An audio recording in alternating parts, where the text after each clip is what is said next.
নিৰ্মাতা বুলি কোৱা হয়। They are known as an institution maker. আমাৰ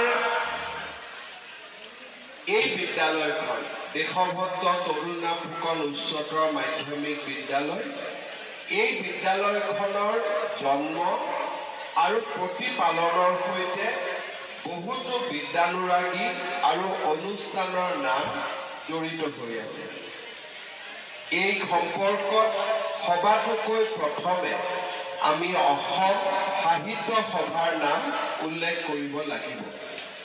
দৰাচলতে বৰাক উপত্যকাত অসমীয়া মাধ্যমৰ শিক্ষানুষ্ঠান স্থাপন আৰু অসমীয়া ভাষা সাহিত্য প্ৰচাৰ আৰু প্ৰসাৰত মূল ভূমিকা লোৱা অনুষ্ঠানটোৱে আছিল অসম সাহিত্য সভা। 1953 চনত কেইগৰাকীমান ভাষানুৰাগীৰ প্ৰচেষ্টাত শিলচৰ চহৰত শাখা সাহিত্য সভা গঠন হৈছিল আৰু তাৰ লগে লগে গঢ় লৈ উঠিছিল এখন প্ৰাথমিক বিদ্যালয়।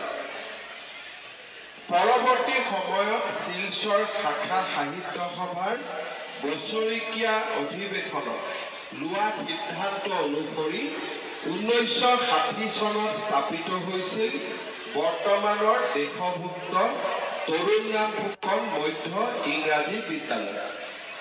এইখিনিতে বিশিষ্ট সাহিত্যিক নীলমণি ফুকন, হৰিপ্ৰসাদ নেওগ আৰু যতীন্দ্ৰনাথ গোস্বামী দেৱৰ অৰিহণাও মই বিশেষভাৱে উল্লেখ কৰিছোঁ। তেখেতসকলে 1962 চনত কাছাৰ জিলাৰ বিভিন্ন অঞ্চল পৰিভ্ৰমণ কৰি কেন্দ্ৰীয় সভাত প্ৰদান কৰা বিবৃতিৰ ভিত্তিত এই বিদ্যালয়ৰ মঞ্জুৰি বঢ়াই দিবলৈ প্ৰস্তাৱ লোৱা হৈছিল, যাৰ ভিত্তিত সাহিত্য সভাৰ নেতৃত্বত কাছাৰ জিলাত অসমীয়া ভাষা সংস্কৃতিয়ে পূৰ্ণতা লাভ কৰিবলৈ সক্ষম হৈছিল।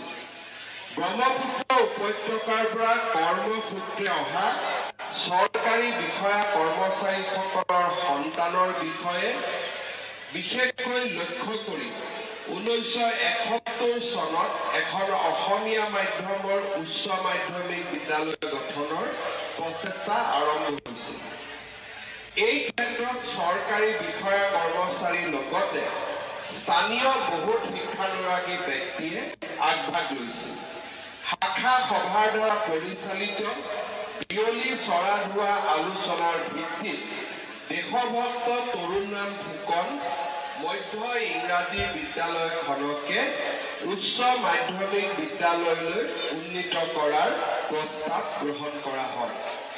1972 চনত 5 গৰাকী ছাত্ৰ ছাত্ৰীৰে শিলচৰ শাখা সভাৰ পুৰণি সভাকক্ষতে দেশভক্ত তৰুণৰাম ফুকন উচ্চ মাধ্যমিক বিদ্যালয়ে পাতনি মেলে। বিদ্যালয়ৰ আৰম্ভণিৰ সময়ছোৱাত অসমীয়া ভাষাৰ শিক্ষাদানৰ বাবে উপযুক্ত শিক্ষক শিক্ষয়িত্ৰী নথকা এই জিলালৈ অহা বিভিন্ন চৰকাৰী বিষয়াৰ পত্নীসকলে এই বিদ্যালয়ৰ পাঠদানৰ গুৰু দায়িত্ব বহন কৰিছিল। এই বিদ্যালয়ৰ পৰা 1976 চনত 14 গৰাকী ছাত্ৰ ছাত্ৰীয়ে পোন প্ৰথমবাৰৰ বাবে উচ্চ মাধ্যমিক শিক্ষান্ত পৰীক্ষাত অৱতীৰ্ণ হ'বলৈ সক্ষম হৈছিল। বিভিন্ন ঘাট প্ৰতিঘাত অতিক্ৰম কৰি শ্ৰদ্ধাৰ শিক্ষক শিক্ষয়িত্ৰী, চৰকাৰী বিষয়া কৰ্মচাৰী আৰু স্থানীয় বিদ্যানুৰাগীসকলৰ আশাকৰীয়া প্ৰচেষ্টাৰ ফলতে 1981 চনৰ 1 এপ্ৰিল তাৰিখে এই বিদ্যালয়ৰ প্ৰাদেশিকৰণ আৰু 1987 চনৰ 31 নৱেম্বৰত উচ্চ মাধ্যমিক পৰ্যায়ৰ পৰা এই বিদ্যালয়খন হায়াৰ ছেকেণ্ডাৰী বা উচ্চতৰ মাধ্যমিক বিদ্যালয়লৈ উন্নীত কৰিবলৈ সিদ্ধান্ত লোৱা হয় আৰু সেই ধৰণে আজি এই বিদ্যালয়খনে উচ্চতৰ মাধ্যমিক বিদ্যালয় হিচাপে আত্মপ্ৰকাশ কৰিছে।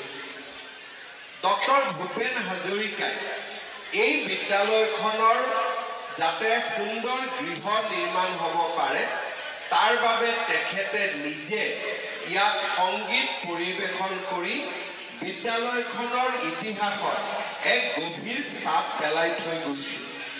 সুদীৰ্ঘ 50 বছৰীয়া বৰ্ণিল ইতিহাসত বহুতো শিক্ষক শিক্ষয়িত্ৰীয়ে বিদ্যালয়খনত শিক্ষাদান কৰিছিল। কেইবাগৰাকীও তদানীন্তন জিলা আয়ুক্ত, চৰকাৰী বিষয়া আৰু শিক্ষা বিষয়াই এই বিদ্যালয়খনৰ পূৰ্ণাংগ ৰূপ লাভ কৰাত অৰিহণা যোগাই গৈছে। মই তেখেতসকলৰ প্ৰতি পুনৰ এবাৰ সশ্ৰদ্ধ প্ৰণিপাত জনাইছোঁ। স্বাভাৱিকভাৱে আজি আমাৰ গোটেই অসমতে চৰকাৰী শিক্ষানুষ্ঠানবিলাকত শিক্ষকৰ সংখ্যা অনুপাতে ছাত্ৰ ছাত্ৰীৰ সংখ্যা কমি গৈ আছে। ইয়াৰ দুটা মূল কাৰণ হ'ল যে অভিভাৱকসকলৰ ইংৰাজী মাধ্যমৰ প্ৰতি দুৰ্বলতা আৰু লগতে আমাৰ ৰাজহুৱা শিক্ষানুষ্ঠানসমূহত শিক্ষকৰ অভাৱ, আন্তঃগাঁথনিৰ অভাৱ। তৃতীয়তে আমাৰ পাঠ্যক্ৰমক আধুনিকৰণ কৰাৰ প্ৰয়োজনীয়তা, বিশেষকৈ উদ্যমিতা বা স্কিল এই ধৰণৰ বিষয়ক আমাৰ ৰাজহুৱা খণ্ডৰ বিদ্যালয়সমূহত সন্নিৱিষ্ট নকৰাৰ বাবেও আমি ছাত্ৰ ছাত্ৰীক আকৰ্ষণ কৰিবলৈ পৰা নাছিলোঁ। এই ব্যৱস্থা যে আমাৰ অকল অসমতে হৈছে তেনেকুৱা নহয়। যোৱা কেইদিনমান আগতে অসম বিধানসভাত এটা আলোচনাত অংশগ্ৰহণ কৰিবলৈ তামিলনাডু আৰু অসমৰ ৰাজহুৱা খণ্ডৰ শিক্ষা ব্যৱস্থাৰ মই এক তুলনামূলক অধ্যয়ন কৰিছিলোঁ। তামিলনাডুত মুঠ ছাত্ৰ ছাত্ৰীৰ 32 সংখ্যক ছাত্ৰ ছাত্ৰীহে চৰকাৰী শিক্ষানুষ্ঠানত পাঠদান কৰে। তাৰ বিপৰীতে অসমত আজিও 72% ছাত্ৰ ছাত্ৰীয়ে চৰকাৰী মাধ্যমৰ শিক্ষানুষ্ঠানত পাঠদান কৰি আছে।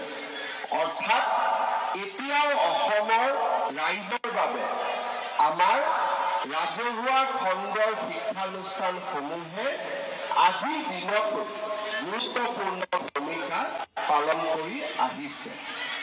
এই তিনিটা কাৰণৰ লগতে দেশভক্ত তৰুণ ফুকন বিদ্যালয়খনৰ বাবে আন এক চতুৰ্থ কাৰণ হৈছে যে বৰাক উপত্যকাত পৰ্যাপ্ত অসমীয়া ভাষী লোক নথকাৰ বাবে আৰু চৰকাৰী খণ্ডত আগতে ব্ৰহ্মপুত্ৰ উপত্যকাৰ পৰা বহু বিষয়া কৰ্মচাৰী ইয়াতে চাকৰি কৰিব আহিছিল যদিও বৰ্তমান বৰাক উপত্যকাৰ ল'ৰা ছোৱালী ACSৰ পৰা আৰম্ভ কৰি বিভিন্ন চৰকাৰী পৰ্যায়ত চাকৰি পোৱাৰ বাবে লাহে লাহে বৰাক উপত্যকাৰ চৰকাৰী চাকৰি কৰিবলৈ ব্ৰহ্মপুত্ৰ উপত্যকাৰ পৰা অহা ল'ৰা ছোৱালীৰ সংখ্যাও দ্ৰুত গতিত হ্ৰাস পাইছে। তাৰ ফলত আমাৰ এই বিদ্যালয়খনে স্বাভাৱিকতে ছাত্ৰ ছাত্ৰীৰ ক্ষেত্ৰত সংকটৰ সন্মুখীন হ'বলগীয়া হৈছে। মই আশা কৰোঁ যে এই বিদ্যালয়ৰ প্ৰাক্তন ছাত্ৰ ছাত্ৰীসকল, প্ৰাক্তন শিক্ষক শিক্ষয়িত্ৰীসকল সকলোৱে আলোচনা কৰি এই বিদ্যালয়খনত আমি যদি সুন্দৰ কৰি ছাত্ৰবাস আৰু ছাত্ৰী নিবাস নিৰ্মাণ কৰিব পাৰোঁ আৰু ইয়াত পঢ়া ল'ৰা ছোৱালীক আমি যদি চৰকাৰৰ পৰা বিশেষ স্কলাৰশ্বিপৰ ব্যৱস্থা কৰিব পাৰোঁ তেতিয়াহ'লে বৰাক উপত্যকাত বাস কৰা বিভিন্ন গাঁৱৰ অসমীয়া ল'ৰা ছোৱালী এই বিদ্যালয়ত আহি নিজৰ ভাষাত শিক্ষা লাভ কৰিবলৈ সক্ষম হ'ব। দুটা কথা আমি মনত ৰাখিব লাগিব।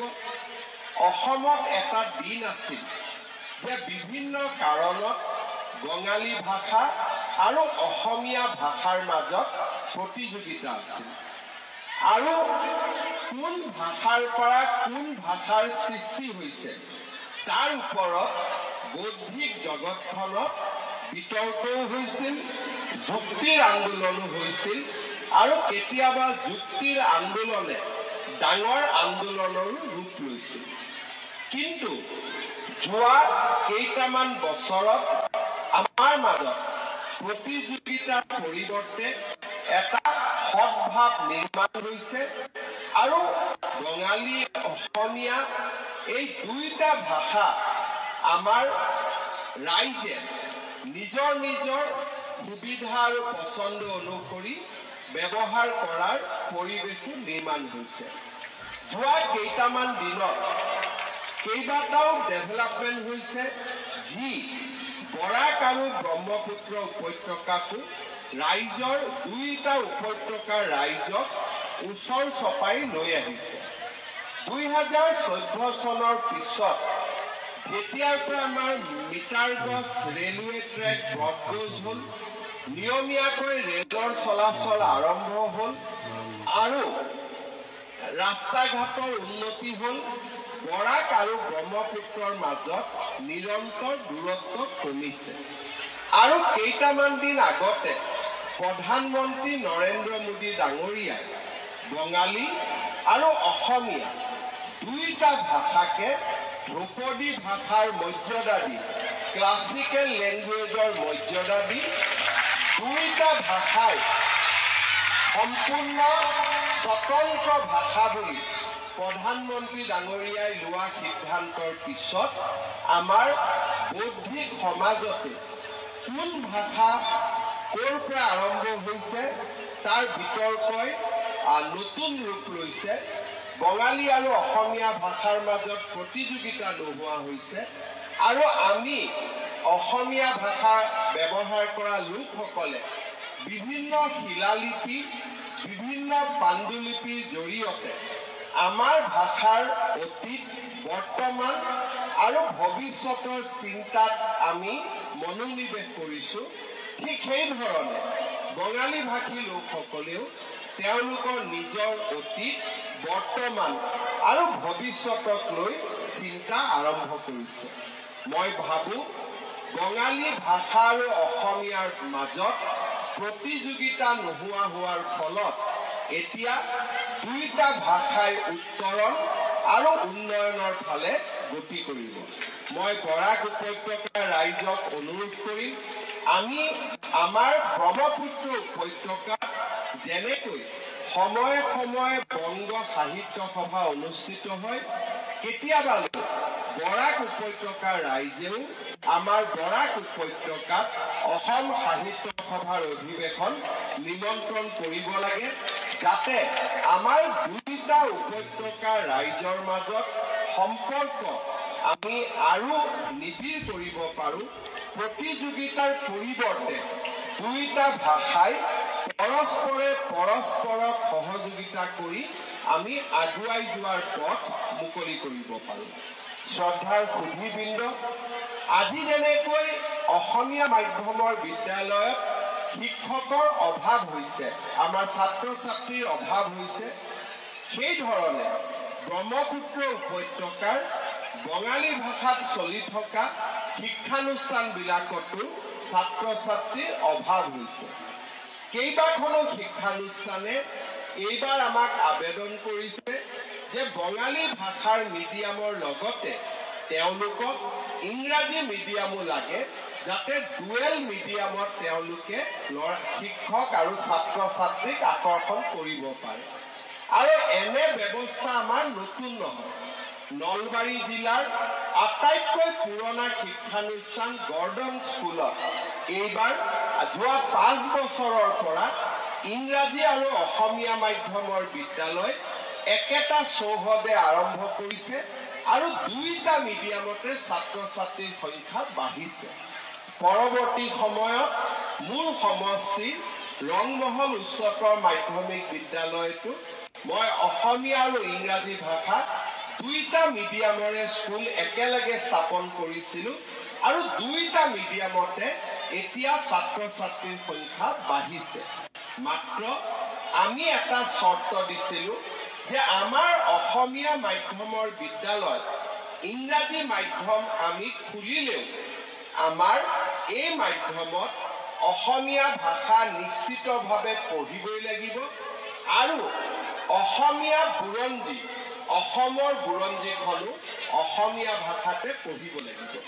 ইয়াৰ ফলত এটা হাইব্ৰিড মডেল, যেনেকৈ আপোনালোকে গাড়ী এখন দেখিছে, তাত ইলেক্ট্ৰিকেলতো চলিব পাৰে, ডিজেলতো চলিব পাৰে। আমি হাইব্ৰিড মডেল এটা আমি অসমৰ বহুকেইখন স্কুলত আৰম্ভ কৰিছিলোঁ আৰু বৰ্তমান সেই গোটেই স্কুলবিলাকত ছাত্ৰ ছাত্ৰীৰ সংখ্যা বৃদ্ধি পাইছে।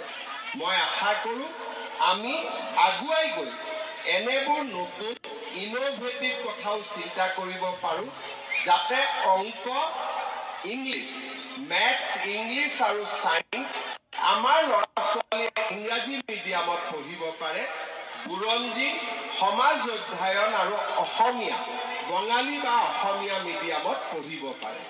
এই দুইটাৰ যদি এটা হাইব্ৰিড মডেল হয়, মই ভাবোঁ আমি ব্যক্তিগত স্কুলত পঢ়িবলৈ যোৱা বহুতো ছাত্ৰ ছাত্ৰীক আমি অসমীয়া বা বঙালী মাধ্যমৰ বিষয় আমাৰ বিদ্যালয়সমূহলৈকে উভতাই আনিব পাৰোঁ।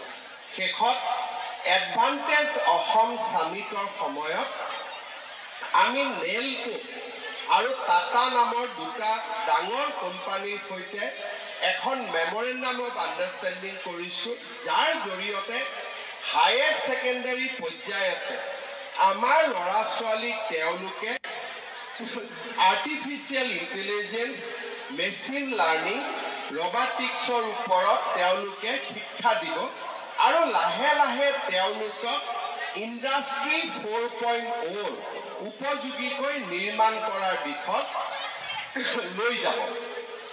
যদি এই চুক্তিখনক আমি যদি বাস্তৱত ৰূপায়িত কৰিব পাৰোঁ, তেতিয়াহ'লে অসমত গভৰ্ণমেণ্ট স্কুলবিলাকত প্ৰাইভেট স্কুলতকৈও আমাৰ স্কুলবিলাক বেছি কম্পিটিটিভ হৈ উঠিব। 12 পৰ্যায়ত আমি পঢ়িব পাৰিম।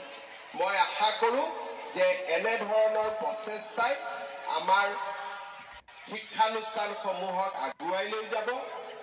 অসম চৰকাৰে 8 কোটি টকাকৈ অনুদান দি আমাৰ ৰাজহুৱা খণ্ডৰ শিক্ষানুষ্ঠানসমূহক আগুৱাই লৈ যোৱাৰ বাবে এখন সুদূৰ প্ৰসাৰী আঁচনি আৰম্ভ কৰিছে। ইতিমধ্যে অসমত আমি 500খন স্কুলত 8 কোটি টকাকৈ অনুদান আগবঢ়াই, অৰ্থাৎ 4,000 কোটি টকা ব্যয়েৰে আমাৰ প্ৰত্যেকখন স্কুলত ডন বস্কো, ছেইণ্ট মেৰিজতকৈ ধুনীয়াকৈ সজাই পৰাই তোলাৰ কামত আমি নিজকে ব্ৰতী কৰিছোঁ। মই ভাবোঁ দেশভক্ত তৰুণৰাম ফুকন বিদ্যালয়খনে বিদ্যালয় আৱাস গৃহৰ বিদ্যালয় গৃহৰ লগতে হোষ্টেল আদি যদিও নিৰ্মাণ কৰিব বিচাৰে, আপোনালোকে প্ৰস্তাৱ দিলে ইয়াৰ বাবে প্ৰয়োজনীয় আৰ্থিক সাহায্য ৰাজ্য চৰকাৰে প্ৰদান কৰিবৰ বাবে ব্যৱস্থা ল'ব। মই পুনৰ এবাৰ সকলো ছাত্ৰ ছাত্ৰীকে মোৰ হিয়া ভৰা মৰম যাচি, আমাৰ সকলো শিক্ষক শিক্ষয়িত্ৰী, প্ৰাক্তন ছাত্ৰ ছাত্ৰী, প্ৰাক্তন শিক্ষক শিক্ষয়িত্ৰী সকলোকে মোৰ প্ৰণাম জনাই মই মোৰ বক্তব্যৰ সামৰণি মাৰিছোঁ। সবাইকে আমাৰ প্ৰণাম, বহুত বহুত ধন্যবাদ। জয় হিন্দ, বন্দে মাতৰম।